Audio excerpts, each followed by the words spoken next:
أشهد أن لا إله إلا الله وحده لا شريك له وأشهد أن محمدا عبده ورسوله أما بعد فأعوذ بالله من الشيطان الرجيم بسم الله الرحمن الرحيم الحمد لله رب العالمين الرحمن الرحيم مالك يوم الدين إياك نعبد وإياك نستعين اهدنا الصراط المستقيم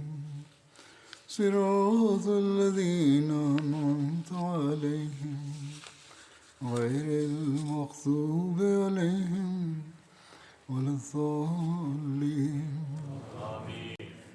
Anasema nilikuwa naeleza kuhusu vita ya Khaybar. Sasa nitaeleza kuhusu ushindi wa ngome ya pili ya Khaybar. Ngome hii ya pili inaitwa ngome ya Saad bin Muaz. Katika ngome hii kulikuwa na chakula, wanyama na vifaa vingine zaidi kuliko ngome zote, na wanajeshi 500 walikuwa wakiishi humo. Al-Ka'b bin Umar anasimulia ya kwamba wao waliendelea kuzingira ngome ya Saad bin Muaz hadi siku 3. Hii ilikuwa ngome madhubuti.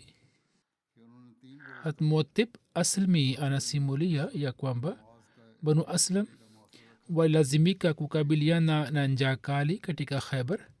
Wao waliafikiana kwa pamoja ya kwamba wamtume hat Asma bin Harisa kwa mtume sallallahu alaihi wasallam.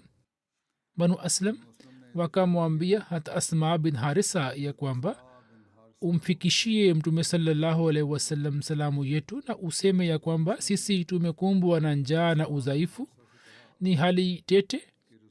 hat Asma akamfikishia mtume sallallahu alaihi wasallam salamu yao na akasema kwamba sisi tumechoshwa na njaa na udhaifu, hivyo wewe utuombee kwa Allah. Mtume sallallahu alaihi wasallam akaomba dua, kisha akasema kwamba naapa kwa dhati ambaye uhai wangu u mkononi mwake, sina chochote ambacho ni wapeni, sina chochote chakula. Mimi najua hali yao ambao wakati huu wamechoshwa na njaa. Kisha akafanya dua kwamba e Allah, wajalie ushindi juu ya ngome ile iliyojaa chakula na mafuta. Kisha akamkabidhi Hubab bin Munzir bendera kwa ajili ya vita. Katika maelezo yake inasimuliwa ya kwamba kutoka Mayahudi mtu mmoja alijitokeza kupigana vita ana kwa ana, ambaye jina lake lilikuwa Yusha. Yeye aliwaita Waislamu ili kupigana naye. Hapo mara moja Hubab bin Munzir akaja kupigana naye. Yeye akaendelea kupigana hadi Hubab akamua. Kisha Myahudi aitwaye Zayal akaja kupigana na Waislamu. Umara bin Uqba Ghaffari akajitokeza ili kupigana naye, na akija mbele akapiga juu ya kichwa chake. Kichwa chake kikapasuka. Amara bin Uqba Ghaffari akasema, hebu njoo, mimi ni kijana Ghaffari. Sahaba wakasema jihadi yake imeharibika, kwani yeye amedhihirisha ufahari wa kikaumu kwamba mimi ni Ghaffari. Masahaba wakasema jambo hilo si zuri, umeeleza ufahari wako. Jambo hilo lilipoelezwa kwa mtume sallallahu alaihi wasallam, mtume akasema kwamba hakuna shida ndani yake, ye atapata malipo na pia atasifiwa katika wakati kama huo. Kama ametamka maneno hayo, hakuna shida ndani yake. Muhammad bin Maslama anasimulia ya kwamba mimi nilimwona mtume sallallahu alaihi wasallam kwamba alikuwa akirusha mishale na kila mshale wake ulikuwa unakwenda sawasawa. Mtume akiniona akatabasamu hat hubab midmunzir pamwe na vijana wake akiingia ndani ya ngome na akipigana vita kali akapata ushindi juu yake na akateka silaha na bidhaa zote. Mayahudi wengi wenye kulinda ngome wakauawa na wengi wakatekwa. hat muatib aslmi ambaye alikuwa amemjia mtume sallallahu alaihi wasallam na ombi lake kuhusu njaa anasema kwamba sisi bado tulikuwa hatukurejea, ndipo allah akatujalia ushindi juu ya ngome ya saad bin muaz. yani baada ya kuongea na mtume sallallahu alaihi wasallam kumweleza hali yetu ya njaa tulikuwa tumerejea tu, ndipo vita ikaanza na kisha ushindi pia ukapatikana. Jabir anasimulia ya kwamba kutoka ngome ya saad vyakula vilivyopatikana vilikuwa vya kutosha na sisi hatukupata vyakula vya namna hiyo kutoka ngome zingine. Katika vyakula kulikuwa na shairi nyingi, tende, samli, asali, mafuta na kadhalik. Mnadi wa mtume akatangaza kwamba kuleni wenyewe na pia walisheni wanyama wenu na msiende na chakula, mnachotaka kula kuleni hapa hapa. kisha ni maelezo ya ushindi wa ngome tatu. ngome ya zubair bin awam, habari zake zinapatikana hivi. hii ilikuwa ngome ya kula ambayo baadaye ikaja katika umiliki wa zubair bin awam, hivi jina lake likawa maarufu kama ngome ya zubair bin awam. mayahudi walipokimbia ngome ya naim na saad bin muaz kuelekea kwa ngome ya zubair bin awam, mtume sallallahu alaihi wasallam akawazingira. ngome hii ilikuwa ikipatikana juu ya mlima mmoja. mtume akaendelea kuizingira kwa siku 3.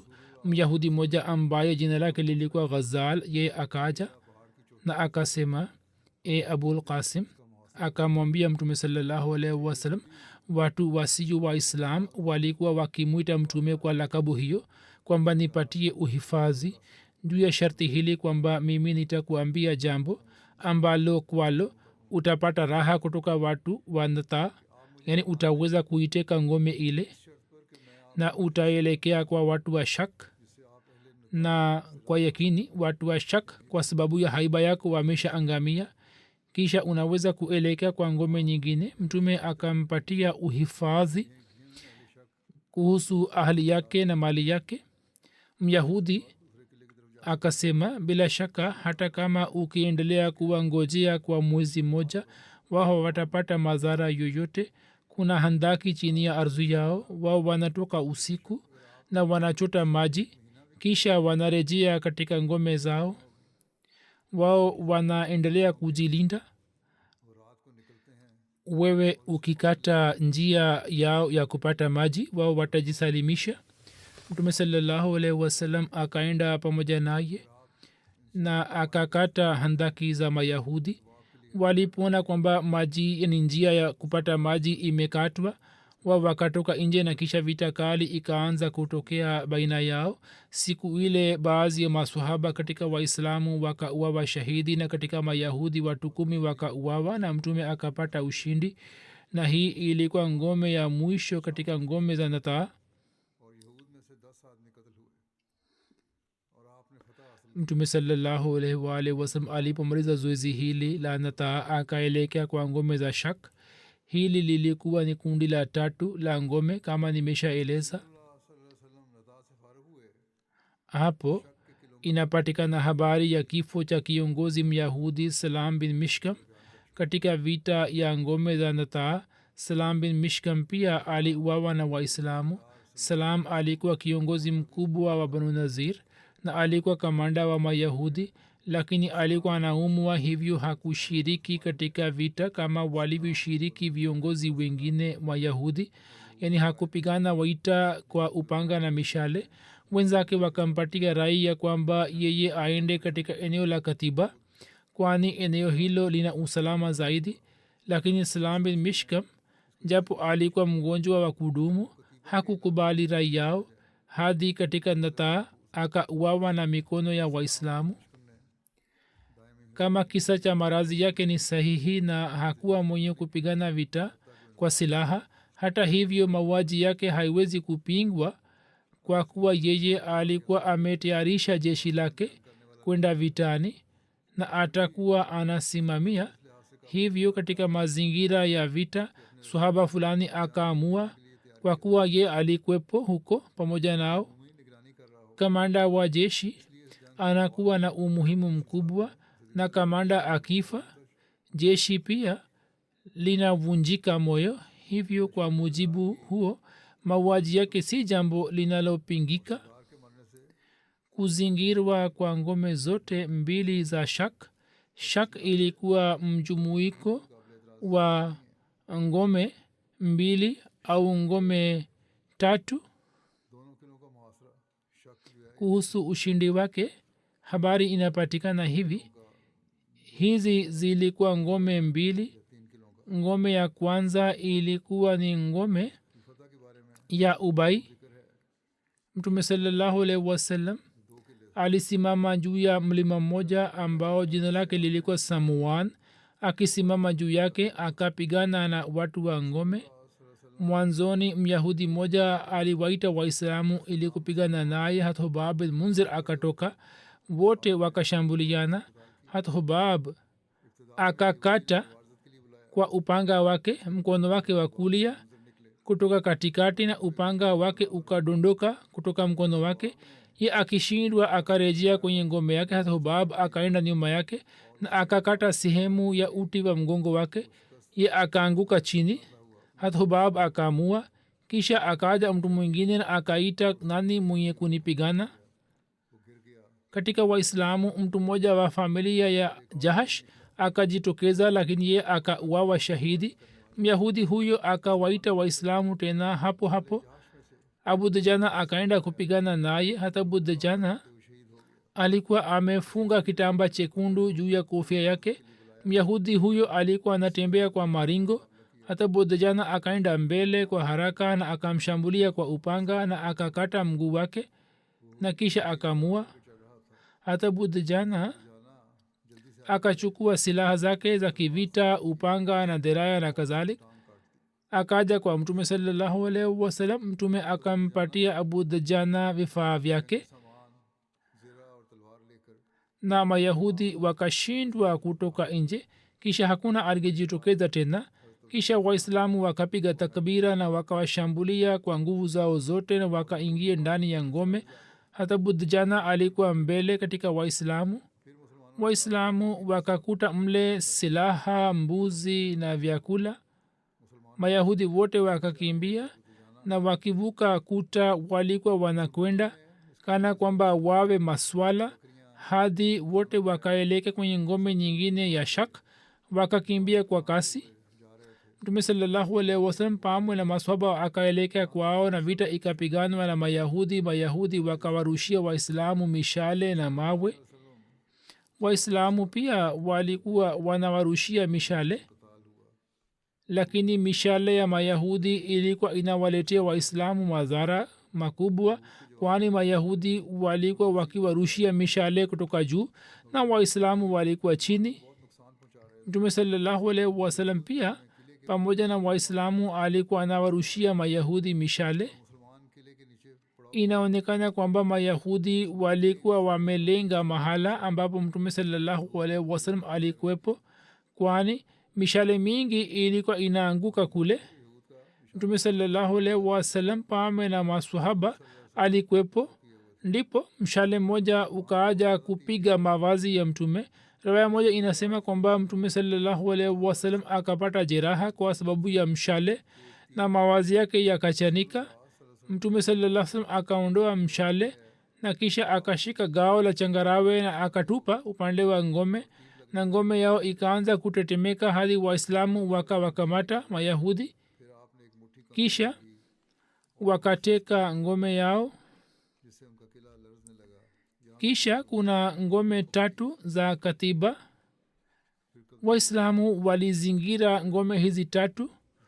kuhusu hiyo imeendikwa kwamba mtume sallallahu alaihi wasallam alipopata ushindi wa ngome za nataa na shak, mayahudi wakahamia katika ngome za watis, salalam na kamus za katiba. kwenye ngome za katiba, ngome kubwa kabisa ilikuwa ni ngome ya kamus ambayo ilikuwa na usalama zaidi. mayahudi wakaenda kujifungia kwenye ngome hizi na walikuwa hawachungulii chini kutoka ngome zao na hakuna aliyejitokeza ili kupigana na waislamu. mtume sallallahu alaihi wasallam akaendelea kuzingira ngome hizi kwa siku 14 hadi mtume sallallahu alaihi wasallam akaamua kwamba mzinga uwekwe juu yao. mayahudi walipata yakini ya kuangamia, yani kwa kupitia mzinga mawe yarushwe juu yao. wao wakaja kumwomba mtume kwamba afanye suluhu, na kenana bin abu huqaiq akamtuma mtu mmoja kutoka mayahudi ambaye jina lake lilikuwa shamakh pamoja na ujumbe wake kwamba mimi nataka kuongea nawe. mtume sallallahu alaihi wasallam akampa ruhusa.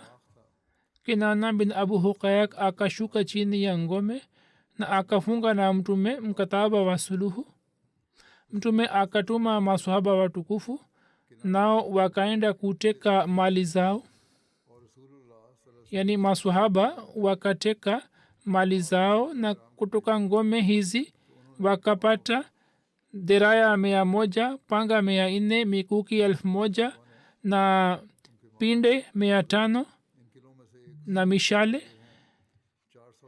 kuhusiana na ushindi wa ngome ya Kamus kuna riwaya mbalimbali kuhusu ushindi wa ngome Kamus. kwenye vitabu ya sira imeandikwa kwamba waislamu waliizingira kwa siku 20 na kisha kwa mkono hat Ali ngome hii ilitekwa baada ya kutokea vita kali. na pia kuhusu ushindi wa ngome hii baadhi ya waandishi wa sira wameandika matukio yale yale kwenye vitabu ambayo waandishi wengine wameandika kuhusu ngome ya Naim. kwa vyote vile ngome hii ikatekwa na kisha mkataba moja ukafungwa na mayahudi, na masharti ya mkataba yalikuwa kama haya. namba 1 kwamba mayahudi watalazimika kuacha ngome zote na waache silaha zao za kijeshi ndani yake ili jeshi la Kiislam liweze kuziteka na ziwe sehemu ya vifaa vya Waislamu, yani wajisalimishe na wawakabizi Waislamu silaha zao. mtume sallallahu alaihi wasallam sawa na makubaliano atahifadhi damu ya mayahudi na awaahidi kwamba yeye hata wateka wanawake na watoto wao. yani mtume sallallahu alaihi wasallam atawahifadhi mayahudi na hata waua, na pia wake zao na watoto wao watalindwa, watahifadhiwa. namba 3 mayahudi watalazimika kuacha Khaibar na kuelekea Syria. namba 4 wakati wa kutoka Khaibar waislamu watawaruhusu kwamba mali ambayo vipando vyao vinaweza kubeba waondoke nayo. namba 5 mayahudi waahidi kwamba wao watawajulisha waislamu kuhusu hazina zao walizozificha na watawakabizi washindi. namba 6 mayahudi wanaafiki juu ya jambo hili kwamba wakienda kinyume cha masharti ya mkataba huo au wakificha kitu fulani ambacho kudhihirisha ni muhimu, basi waislamu hawatawajibika na waislamu watakuwa na uhuru kuhusu masharti haya, na kisha mali na watoto wa mayahudi watakuwa halali kwa waislamu. baada ya ushindi wa Khaibar mayahudi namna walivyoishi katika Khaibar na kisha kuwapatia nusu ya mavuno, habari hizi zinapatikana. imeandikwa kwamba sawa na mkataba mayahudi walitakiwa kuelekea Syria, lakini mayahudi wakaja kumwomba mtume kwamba waruhusiwe kuishi katika Khaibar ili waendelee kufanya kilimo, kwani wanajua mengi kuhusu kilimo. mtume saa salam akikubali ombi lao akawaruhusu kuishi katika Khaibar ili wao waweze kufanya kazi yao ya kilimo na wapate matunda. mtume aliwahurumia sana. Katika riwaya ya sahih bukhari habari hii inapatikana hivi. hata abdullah anasimulia kwamba nabii karim sallallahu alaihi wasallam aliwapatia mayahudi khaibar ili wawafanye kazi na wafanye kazi ya kilimo, na kwa ajili yao kutakuwa na nusu ya mavuno yatakayopatikana huko. katika khaibar maswahaba waliouawa shahid idadi yao ni 17. majina yao ni kama haya: hat rabia bin aksam, sakf bin amr, hat rifa bin masrum, hat abdullah bin umaya, hat mahmud bin maslama, hat abu zaya bin noman, hat haris bin hatib, hat adi bin murra, hat aus bin hubab, hat hunayf bin awail, hat masud bin saad, hat bishr bin bara, hat fuzair bin noman, hat amr bin akwa, hat umara bin uqba,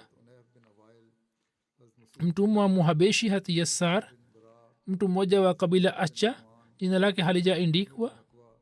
katika mayahudi watu 93 waliuawa katika vita hii, ambao baadhi ya viongozi walikuwa haris, abu zainab, marhab, usair, yasir, amir, kinana, abu huqaiq.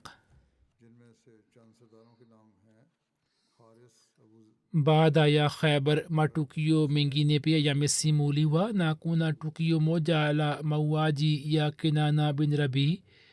katika vitabu vya historia na sera imeandikwa ya kwamba baada ya kushinda khaibar, mkataba ulipofungwa na mayahudi, watu wakamleta kinana na ndugu yake rabii kwa mtume.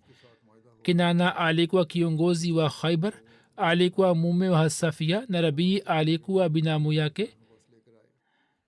kinana alikuwa na hazina ya huyai bin akhtab, kiongozi wa banu nazir, na katika hazina kulikuwa na dhahabu ya fedha na dhahabu, na wao walikuwa wanawapatia waarabu katika harusi mbalimbali juu ya fedha.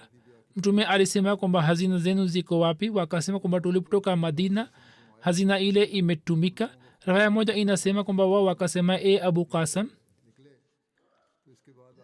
walisema kwamba sisi tumetumia katika vita na sasa hatukubaki nayo chochote, tulikuwa tumejumuisha mali yetu kwa ajili ya siku hii tu.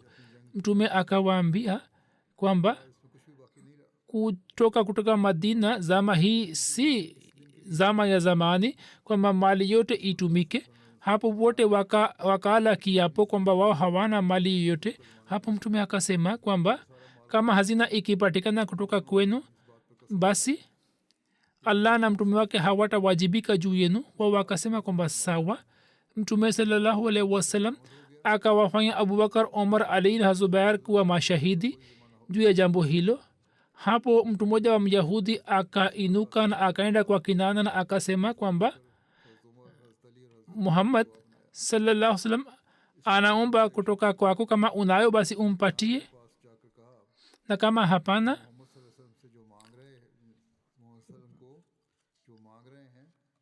umpatie, na kama unajua kwamba hazina iko wapi umwambie, utasalimika tu, waila wallahi ye atapata ushindi. ibn huqaiq akakasirika juu yake na myahudi huyo akaenda kuketi upande moja. hiyo imeandikwa kwenye kitabu cha historia. hata ibn abbas anasimulia kwamba mtume akawaambia wote wawili kwamba mkificha kitu kutoka kwangu na kisha nikajua, basi nitaona kwamba damu yenu na vizazi vyenu ni halali. wao wakasema kwamba sawa. katika kitabu kimoja cha historia kupatikana kwa habari ya hazina ile, riwaya moja imeelezwa hivi. hata ibn abbas anaeleza ya kwamba mtume sallallahu alaihi wasallam alimuita mtu mmoja kutoka ansar na akasema kwamba wewe uende katika medani fulani fulani, kisha uje upande wa mitende na kisha uangalie mitende iliyoinuka upande wa kulia na kushoto, na chochote ulichokuta huko ulete kwangu.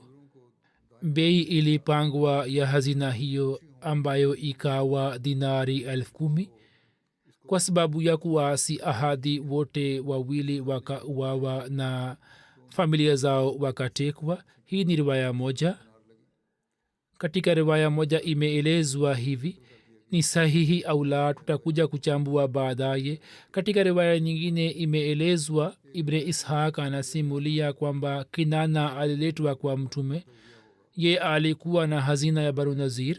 Akaulizwa kuhusu hazina, ye akakataa kuambia chochote.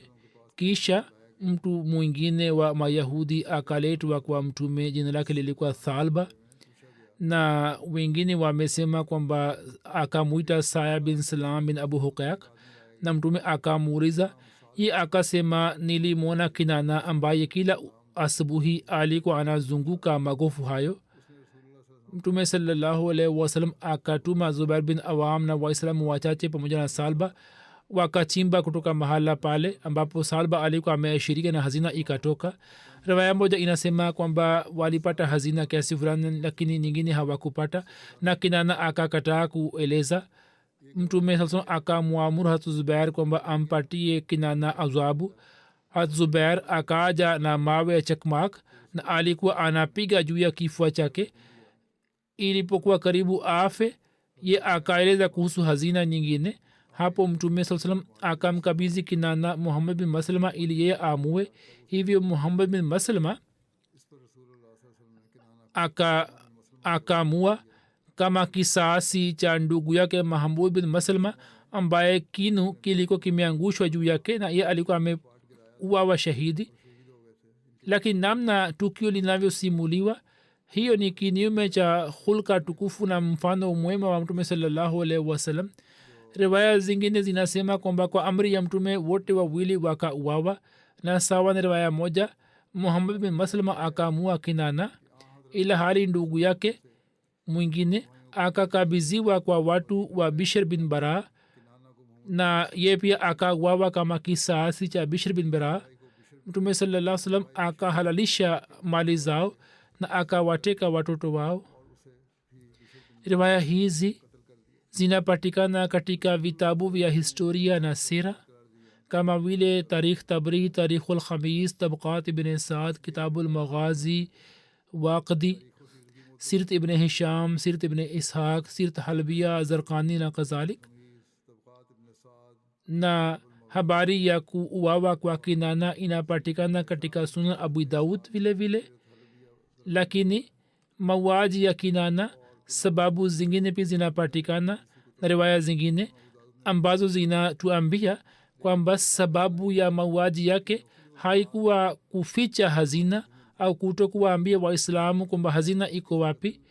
mustashrikin pia wameandika tukio hili la khaibar kwenye vitabu vyao, na wenye kuleta shutma kama ilivyo kawaida yao wameleta shutma zidi ya islam na zidi ya zati tukufu ya mtume saa salam, kwamba mungu apishe mbali mtume alikuwa na tamaa ya kupata mali, au amejaribu kuzihirisha kwamba mungu apishe mbali mtume alikuwa anafanya zulma za aina aina. na wenye kuleta shutma hawakutumia akili wala uadilifu, kwamba maisha ya mtume ni kitabu kilicho wazi, ni mbele ya wote, ambaye kabla ya kuanzisha vita anatoa amri kwamba ala, msimue mtoto, msimue mwanamke na msikate miti bila sababu yoyote. mtu ambaye hataki kuwaona wanyama katika ziki, kivipi anaweza kuwadhulumu wanadamu? vivyo hivyo kupigana vita kwa ajili ya mali ghanima ni shutma isiyo na msingi wowote. na vita ya khaibar ilikuwa ni vita ambayo mtume saa salam kabla ya kuondoka kutoka madina alikuwa ametangaza kwamba anayetaka kushiriki katika vita akiwa na tamaa ya kupata ghanima hataenda pamoja nami. hiyo imeelezwa. mfano wa nabii sallallahu alaihi wasallam na hulka zake ziwe hivi. riwaya hizi zinapopatikana, basi adili inatutaka kwamba sisi tuchambue riwaya hizi vizuri, na bila shaka tufanye juhudi ya kwanza kwamba kila hadisi na kila riwaya kwa kadri tunaweza tuiangalie kwa jicho la heshima, na tuweze kuchambua na kutatua mada zake. lakini kwa vyote vile dhati tukufu ya mtume saa salam na heshima yake ni juu kuliko vitu vyote. mtume saa salam alikuwa mtu mwenye uadilifu wa hali ya juu, rehema kwa walimwengu wote. hivyo kila riwaya ambayo ni kinyume cha sifa yake na sira yake haiwezi kukubaliwa. hivyo muarikhin na watu wa sera wanaeleza kwamba mamea ya hadisi na riwaya watu walikuja kutunga baadaye, na huu pia ni uhakika usiopingika kwamba katika hilo mayahudi pia wameingilia kati, ambao walikuwa wanaeleza riwaya zisizo sahihi. tukio hili la Kinana na mauaji ya ndugu yake linaloelezwa, timu yetu ya research wameeleza na wamefanya uchambuzi vizuri na wametoa jibu zuri. Wanasema kwamba ushahidi wa ndani wa tukio hili unaeleza wazi na kinaga ubaga kwamba waliokuja kusimulia wamekosea mara kwa mara. Wanasahau kwamba wanachanganya mambo mbalimbali. Kama tukio la namna hii limetokea, basi wameeleza jambo dogo kwa kutia chumvi sana na kwa njia isiyofaa. Kwa mfano, mkataba ulipofungwa na Mayahudi na baada ya kupanga masharti ya aina zote, suluhu, yani mkataba wa suluhu ukaandikwa, kisha kutafuta hazina ni jambo la ajabu, kwani kwa mujibu wa mkataba umiliki wa Mayahudi uliko umekwisha juu ya vitu vyote isipokuwa ardhi ya Khaybar. Na kama hazina ile ilikuwa imepatikana kama riwaya zinavyoeleza, hazina ile ikaenda wapi? Mali ya Khaybar iliyogawanywa, mazao yote yameandikwa katika vitabu vya historia na sera. Samli, mafuta, tende, mawazi, wanyama, mikuki, upanga, mishale, deraya. Lakini jambo hili halijaandikwa katika sehemu yote kwamba fulani alipewa dhahabu, fedha au lulu, bali kinyume yake imeandikwa kwamba katika mali ya ghanima hawakupata dhahabu wala fedha. Hii ni riwaya ya Bukhari. Kwa ajili ya kutafuta hazina, msako uliofanywa, riwaya hizi zina hitilafu ndani yake. Katika riwaya moja inapatikana kwamba Kinana aliulizwa, na riwaya nyingine inasema kwamba Kinana na ndugu yake wote wakaitwa. Riwaya nyingine inasema kwamba Myahudi akaulizwa. Riwaya nyingine inasema kwamba Huyai akaulizwa au babu yake mdogo akaulizwa. Baada ya tahkiki hiyo, kama wangetakiwa kuwapa adhabu, basi walikuwa wakosefu wengi. Lakini sawa ni riwaya wawili tu walipewa adhabu, yani Kinana na ndugu yake tu, na sawa na baadhi riwaya Kinana tu aliyepewa adhabu. Katika Bukhari imeandikwa kwamba hat Umar katika zama ya ukhalifa wake alipoamua kuwafukuza Mayahudi kutoka Khaybar, wakati ule mwana wa Abul Huqaiq akaja. Shari Bukhari Alama Ibn Hajar anaandika kwamba ndugu yake Kinana akaendelea kuwa hai hadi zama ya hat Umar na alikuwa katika Khaybar mpaka wakati ule. Hivyo jambo hilo pia limekuwa batili kwamba ndugu yake alikuwa ameuawa. Baadhi ya waandishi wa sera wanatoa hoja kutoka riwaya hii ya Bukhari kwamba Kinana tu alikuwa amepewa adhabu. Mambo hayo yote yaliyoelezwa na hitilafu zilizoelezwa, riwaya hizi zote ambazo zinazungumzia upatikanaji wa hazina fulani zinapata mashaka ambazo zimeeleza tukio hili, na uhakika ndio huu kwamba riwaya hizi si sahihi. Hivyo mwandishi moja maarufu Alama Shibli Nomani anaandika kwamba katika matukio ya Khaybar watu wa sera, yani waandishi wa sera, wameandika riwaya moja isiyo sahihi, na katika vitabu vingi imeandikwa, yani wamekubali riwaya ile na wameingiza katika riwaya moja kwamba mtume alikuwa amewapatia Mayahudi amani kwamba hawataficha kitu chochote. Lakini Kinana bin Rabii alipokataa kueleza kuhusu hazina, hapo mtume akamwamuru hata Zubair kwamba yeye atumie ukali na apate habari kwamba hazina iko wapi. Zubair alikuwa anatumia chakmak na kupiga juu ya kifua chake hadi Kinana alikuwa karibu kufa. Kisha mtume SAW akafanya mpango kwamba Kinana auawe na Mayahudi wakatikwa. Riwaya hii sehemu yake moja ni sahihi kwamba Kinana aliuawa, lakini sababu yake sio hii kwamba alikuwa anakataa kueleza kuhusu hazina, bali sababu yake ndiyo hii kwamba Kinana alikuwa amemua Mahmud bin Maslama. Katika Tabri imeandikwa kwamba kisha mtume akamkabidhi Muhammad bin Maslama na yeye akamua Kinana kwa sababu ya kisasi ya mahmud bin maslama.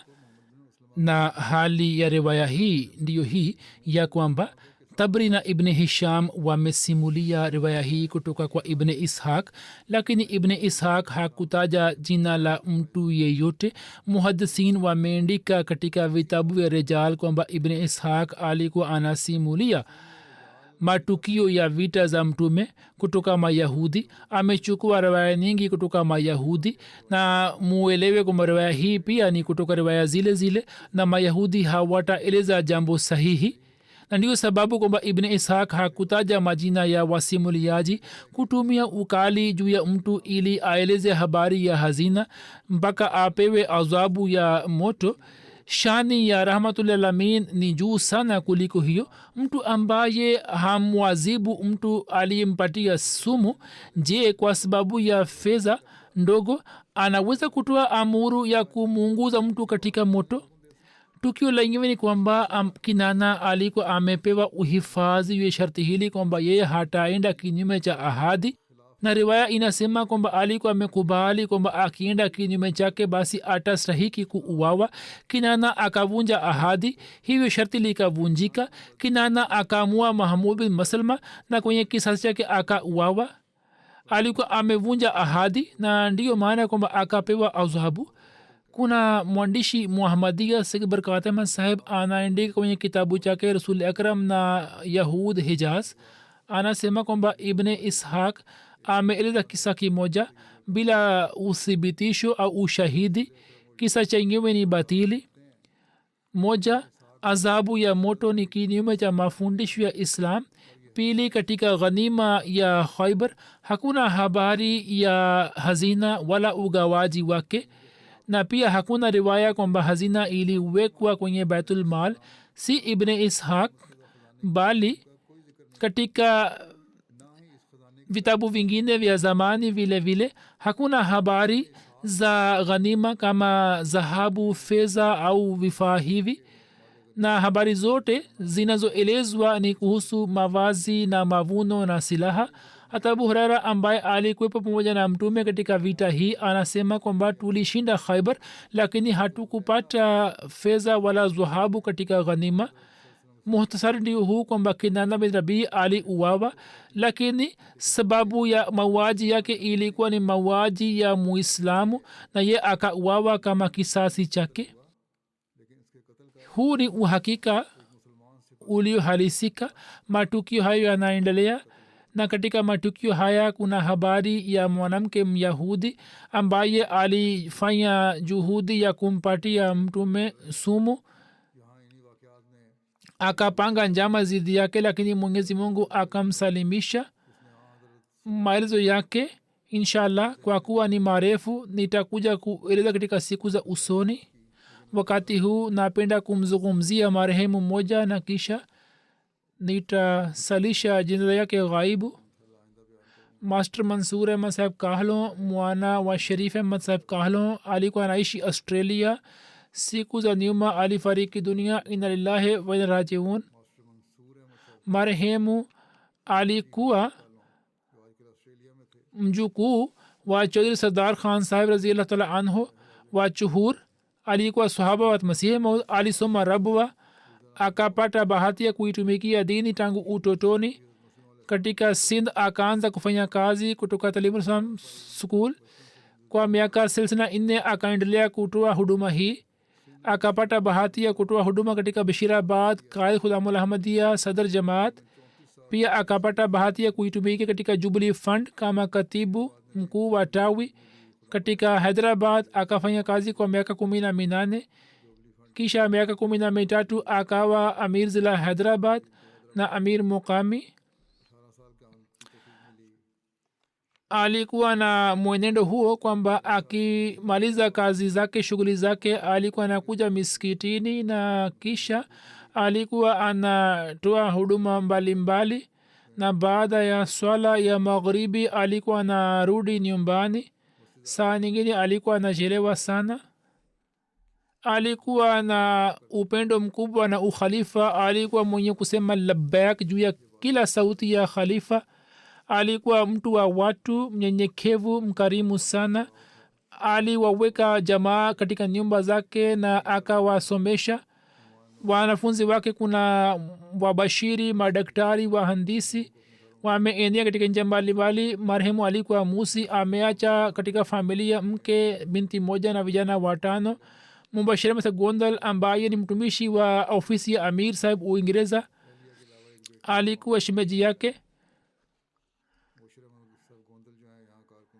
mwana wake usama anasema kwamba nilimwona baba yangu akiwa na uhusiano imara na misikiti na jamaat. alikuwa anaenda misikitini bila kukosa, alikuwa anakaa ofisini kwake na wanajamaat walikuwa wanajua kwamba tutamkuta ofisini, tutamkuta misikitini. alikuwa anawaheshimu sana viongozi na wageni wa markaz. alihamia australia. baada ya kuhamia australia kwa sababu ya hali ya pakistan alikuwa amehamia australia, na baada ya kuhamia australia akaendelea kuitumikia jamaati na aliendelea kushiriki kwenye kila mpango wa mali na mchango. alikuwa na watu wengi ambao walikuwa wanamjua, wanamfahamu katika australia. alikuwa sekretari talimul quran katika australia na pia akaitumikia kama katibu wa malezi. alikuwa mtu mnyenyekevu sana. mwenyezi mungu amghufirie na amrehemu na awajalie watoto wake kuendeleza mema yake.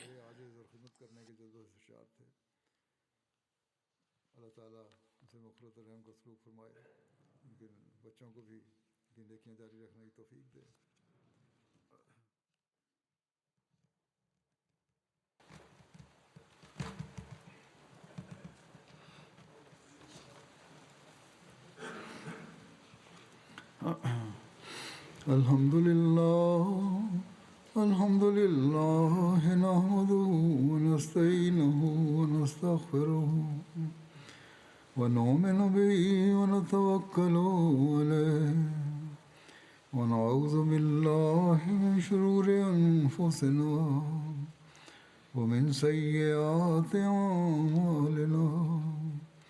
من يهده الله فلا مضل له ومن يضلل فلا هادي له ونشهد أن لا إله إلا الله ونشهد أن محمدا عبده ورسوله. عباد الله رحمكم الله إن الله يأمر بالعدل والإحسان وإيتاء ذي القربى وينهى عن الفحشاء والمنكر والبغي يعظكم لعلكم تذكرون. اذكروا الله يذكركم ودعوه يستجب لكم ولذكر الله أكبر.